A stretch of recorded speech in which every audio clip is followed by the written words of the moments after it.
Dados da Administração de Alimentos e Medicamentos dos Estados Unidos mostram que entre 40% e 50% dos pacientes que usam substâncias para emagrecer apresentam sintomas como náuseas, vômitos, diarreia, dores abdominais e prisão de ventre.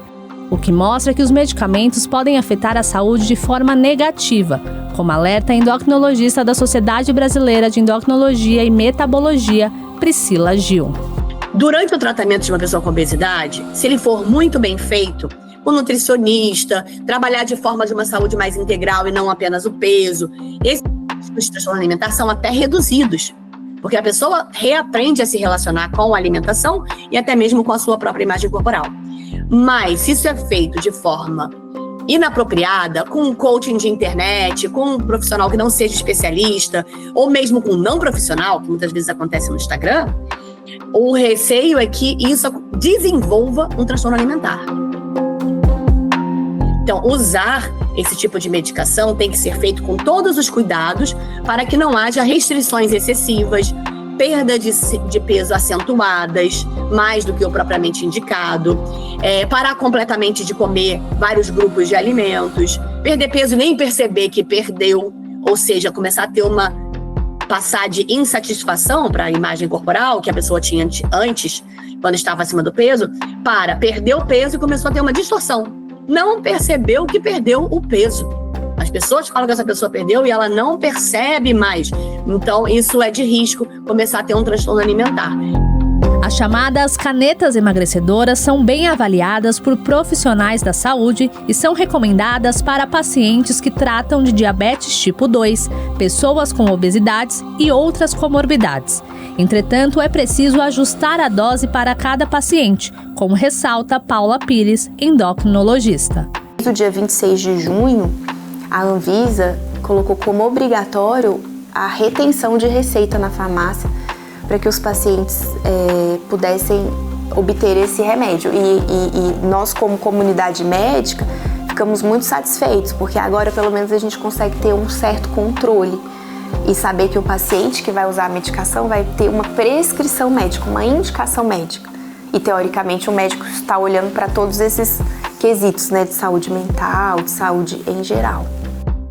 Diante da corrida desenfreada em busca das canetas emagrecedoras nas farmácias, a norma imposta pela Anvisa serve como uma espécie de barreira, explica Daniel Pereira, diretor da agência.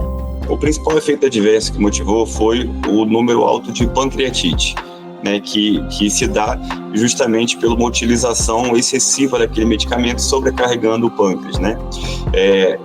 O que nos chamou a atenção é que o percentual de pancreatite no Brasil, ele era mais do que o dobro da média dos países da OCDE que a gente compara, né? O sistema ele é global.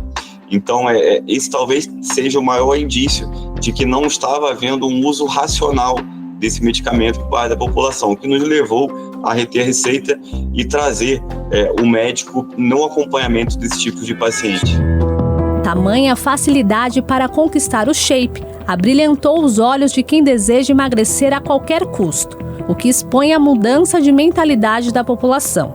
Do corpo volumoso como sinal de saúde, passamos a validar o corpo cada vez mais esquelético como sinal de vigor. Batemos um número de 1 bilhão de pessoas com obesidade no mundo, né?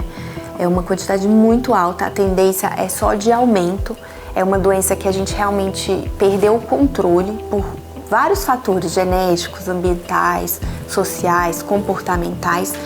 E hoje a gente tem uma medicina da obesidade que tem evoluído muito, com medicações potentes, seguras, com poucos efeitos colaterais e que, se bem usadas, pode salvar as próximas gerações.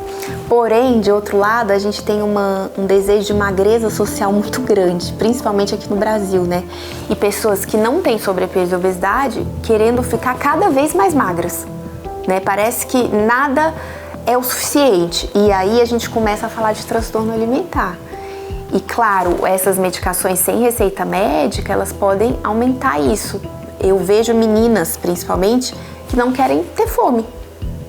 Aquele controle rigoroso de tudo, inclusive do apetite. E aí são magras e usam a medicação para ficarem mais magras e não terem fome e não perderem esse controle do corpo. A substância se popularizou tão rápido que se tornou até alvo de criminosos, o que obrigou farmácias a redobrarem o esquema de segurança. A alta procura e a facilidade para o uso por pessoas comuns transformaram as canetas em itens de luxo. A gente tem visto esse uso indiscriminado das canetas para perdas de peso desejadas, mas que não são desejáveis, não são recomendáveis, né? E isso é uma preocupação, né? O nosso receio é instrumentalizar um transtorno alimentar, né? Acho que desde dos tempos das anfetaminas, a gente trazia muito, trabalhando com transtorno alimentar, a situação de compensação com o uso de medicações para perda de peso, né? Que eram muito, né, disseminadas. Agora os novos estudos vêm retomando essa sinalização, né, das práticas compensatórias envolverem o uso de medicações para perda de peso, porque a gente entende que pode, né, instrumentalizar um transtorno alimentar, né, induzindo, né, uma redução do apetite, induzindo até situações mais graves de efeito colateral, náusea, vômitos, que num contexto de um transtorno alimentar ou para desenvolver um transtorno alimentar é algo que preocupa. Durante os episódios de bulimia, Tatiana relata que buscou por válvulas de escape. Principalmente essa parte da ansiedade, eu tinha muitos episódios de ansiedade, de insônia, por conta do uso de medicamento. E depois do medicamento, o que foi que aconteceu? Quando você para de usar o medicamento, porque tem isso, quando você usa o medicamento e não faz com uma finalidade, né, que no caso era a finalidade para emagrecer, a gente está falando de um outro quadro, ele tem que ser aliado com outras coisas. Então, por isso, essa questão, né, desse uso indiscriminado, e quando o único propósito dele são essas metas inalcançáveis. Então, o que aconteceu? Quando eu parei de usar o medicamento, eu tive um efeito rebote. Eu tinha episódios de compulsão alimentar e eu tive um efeito rebote. E esse efeito rebote, ele me causou danos psicológicos que agravaram muitas questões do transtorno alimentar que eu já tinha.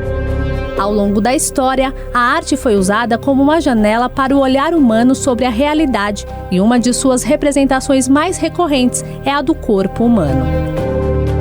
Desde as primeiras manifestações artísticas nas cavernas até as sofisticadas obras de mestres renascentistas, o corpo foi e continua sendo um dos maiores símbolos de expressão estética e cultural.